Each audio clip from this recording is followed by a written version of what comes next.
Episode के and पे हमने देखा था कि मास्टर जियोन जो होते हैं वो अपने दोस्त नैमगोंग से कहते हैं कि क्या तुम यहाँ पर मेरे पर एहसान कर सकते हो, मेरे बच्चे मुबैक को अपने साथ ले जाओ और उसे मार्शल आर्ट्स की टेक्निक सिखा दो। तो इस बात से मास्टर काफी ज्यादा हैरान होते हैं। मास्टर नैमगोंग से कहते हैं लेकिन क्या तुम वाकई में श्योर हो कि तुम अपने बच्चे को अपनी फैमिली की टेक्निक्स नहीं सिखाना चाहते, जबकि तुम्हारी अपनी जो 9 हेवंस वर्ड टेक्निक है वो बहुत ज्यादा महान और पावरफुल टेक्निक है। क्या तुम्हें नहीं लगता कि तुम्हें अपनी टेक्निक से सिखानी चाहिए? तो इसी के साथ ही मास्टर जियोन उसे कहते हैं हमारी मार्शल आर्ट्स बहुत ज्यादा डिफिकल्ट है, तुम्हारी नैमगोंग क्लैन की मार्शल आर्ट्स से ये बहुत ज्यादा अलग है। मैं जहाँ पर अपने बच्चों को ये टेक्निक बिल्कुल भी नहीं सिखा सकता और ना ही यहाँ पर इसे आगे पास डाउन कर सकता। और मेरे मुबैक ने यहाँ पर कम से कम इस 9 हेवंस वर्ड टेक्निक को कम से कम इसको पढ़ा तो है, मैंने उसे बेसिक्स के बारे में बताया, लेकिन इसके बावजूद इस टेक्निक को पूरी तरह से मास्टर करना ये उसके बस की बात नहीं है। तो इसी के साथ ही हमारे मास्टर नैमगोंग से कहते हैं कि मैं तुमसे झूठ नहीं बोलूंगा, लेकिन मैं भी ऐसे ही चाहता था। मैं जहाँ पर अपने साथ लेकर जाऊंगा तुम्हारे बेटे को, मुबैक हमारे साथ ही आज ही चला जाएगा और उसके बाद वो यहाँ पर एक मास्टर बनकर वापस आएगा। मुझे इस बात से फर्क नहीं पड़ता, लेकिन मैं यहाँ पर फिर से 6 साल पहले वाली उस टेक्निक को देखना चाहता हूँ, उस 9 हेवंस वर्ड टेक्निक को जो तुमने परफॉर्म की थी।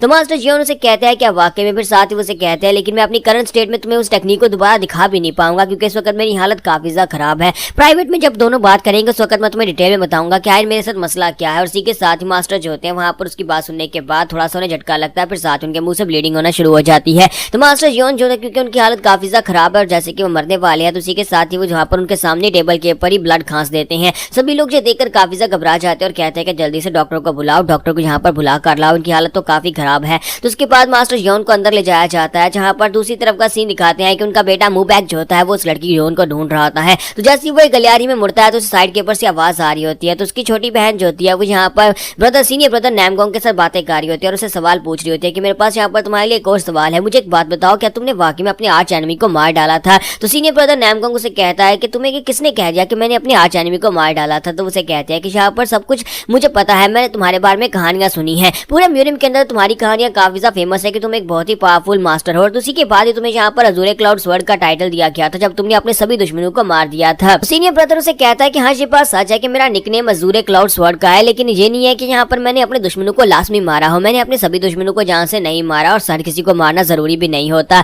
जब किसी के साथ ही हमारा जो मुबैक होता है भागता वहां पर आता है, उसे कहता है कि सियोल जू ये तुम कर क्या रही हो, जल्दी से सीनियर ब्रदर का पल्लू छोड़ो। और इसी के साथ ही आकर वहां पर उसे ग्रेट भी करता और कहता है कि प्लीज मुझे माफ करना सीनियर ब्रदर, ये मेरी छोटी बहन है और ये हमेशा इसी तरह करती है। तो उसे कहता है कि इसे यहाँ पर छोड़ दो, इसे यहाँ पर छोड़ो, हम लोग अंदर चलते हैं। जबकि उसकी छोटी बहन सियोल जू से कहती है कि तुम यहाँ पर अपनी बकवास बंद करो, मैं यहाँ पर सीनियर ब्रदर अपने दोस्त से बात कर रही हूँ, हम लोग दोस्त हैं। तो उसे कहती है कि हाँ तुम हम लोग दोस्त है ना, मेरा नाम सियोल जू जियोन है और सियोल जू जियोन मैं यहाँ पर तुमसे बात करना चाहती हूँ। जबकि मुबैक उसे कहता है कि सियोल जू अब बस भी करो, तुम यहाँ पर रूडली बात कर रही हो, तुम्हें नहीं लगता कि अपने मेहमानों को तंग करना अच्छी बात नहीं है? तो सियोल जू से कहते हैं कि नहीं, मैं तो यहाँ पर बड़ी पोलाइटली बात कर रही हूँ और वैसे भी हम लोग दोस्त बन चुके हैं। और वो उसे कहता है कि तुम कब से यहाँ पर उसकी दोस्त बन गए, जरा उसको देखो तो सही, वो तुम्हारा सीनियर ब्रदर है, तुम यहाँ पर उसे अपना दोस्त बनाए फिर रही हो, अब चुपचाप मेरे साथ चलो। तो वो दोनों भाई बहन वहाँ पर आपस में झगड़ना शुरू कर देते हैं, जबकि सीनियर ब्रदर जो था वहाँ पर उन दोनों की तरफ देख रहा था, लेकिन वो असल में काफी ज्यादा खुश हो रहा था क्योंकि उसकी बहन जो है वो बहुत ही कम बोलती है। असल में जियोन जो है उसे एक बीमारी की जिसकी वजह से वो बहुत ही कम बोलती है, इसी वजह से वो भी चाहता था कि काश उसकी बहन भी ऐसी होती और वो भी उसके साथ इसी तरह से लड़ती झगड़ती, लेकिन वो ऐसी बिल्कुल भी नहीं है।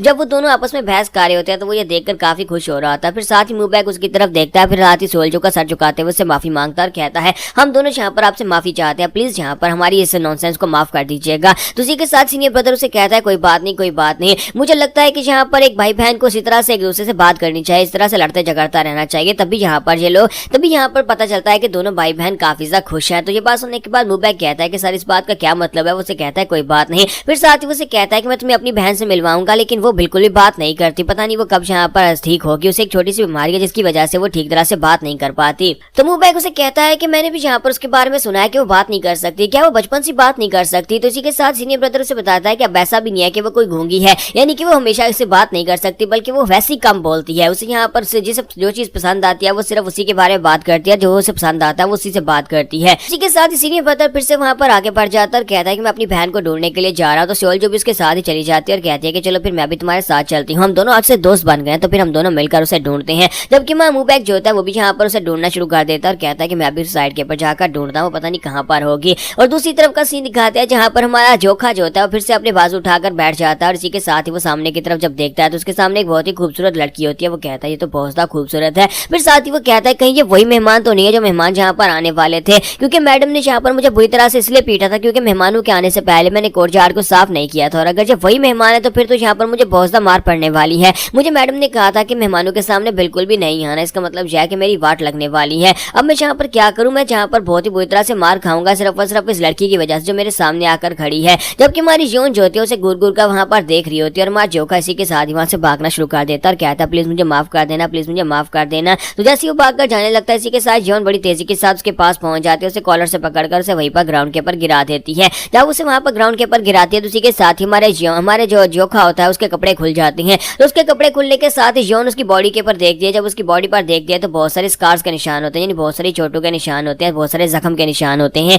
जबकि जोखा भी वहां पर उसे कह रहा था प्लीज मुझे माफ कर दो, प्लीज मुझे माफ कर दो। तुम्हारी योन कहते हैं कि आखिर इस बच्चे का मसला क्या है, यहाँ पर इतना ज्यादा माफी क्यों मांग रहा है जबकि इसने कुछ किया भी नहीं है, मैंने तो यहाँ पर इसे कुछ कहा भी नहीं, तो फिर यहाँ पर मुझसे क्यों माफी मांग रहा है। और यहाँ पर इसकी बॉडी के ऊपर इतने सारे जख्मों के निशान क्यों है। ऐसा तो नहीं है कि यहाँ पर ये मार्शल आर्ट्स की ट्रेनिंग करता रहा जिसके दौरान से चोटें लगी हैं, ऐसे लगता है जैसे कि इसे किसी ने बुरी तरह से पीटा है। आज यहाँ पर इसके साथ मसला क्या है, ऊपर से इसके रेड कलर के बाल देखकर तो पता चल रहा है कि ये अंकल का ही बच्चा हो सकता है, यानी कि इस फैमिली का ही मेन हिस्सा है क्योंकि इस फैमिली के सभी लोगों के बाल रेड कलर के हैं। जिस तरह से इस लड़के की हालत है, जितना ज्यादा ये कमजोर है, लगता है कि इसे ठीक तरह से खाना भी नहीं दिया जा रहा, और अगर इसे खाना नहीं दिया जा रहा तो इसका मतलब यह है कि इसका इस फैमिली में बहुत ही बुरा हाल है। आखिर इस बच्चे के साथ ऐसा क्या हुआ है जिसकी वजह से यहाँ पर मेरी वजह से भी इतना ज्यादा डर रहा है। तो माँ योन उसके पास ही वहीं पर बैठ जाती है और माँ जोखा अभी भी उसे कह रहा था प्लीज मुझे माफ कर दो, प्लीज मुझे माफ कर दो। तो इसी के साथ योन अपना हाथ आगे बढ़ाती है। जब वो अपना हाथ आगे बढ़ाती है ताकि उसके सर के ऊपर रख सके तो जोखा और भी ज्यादा डर जाता है क्योंकि अभी तक यहाँ पर उसने सिर्फ मैडम का हाथ ही देखा है जो हर वक्त उसे थप्पड़ मारने के लिए उठता है। तो उसे लगता है कि ये लड़की उसे थप्पड़ मारने लगी है। तो इसी के साथ जब वो अपना हाथ आगे बढ़ाती है तो योन कहती है मुझे लगता है कि इस लड़के को कभी किसी ने प्यार नहीं दिया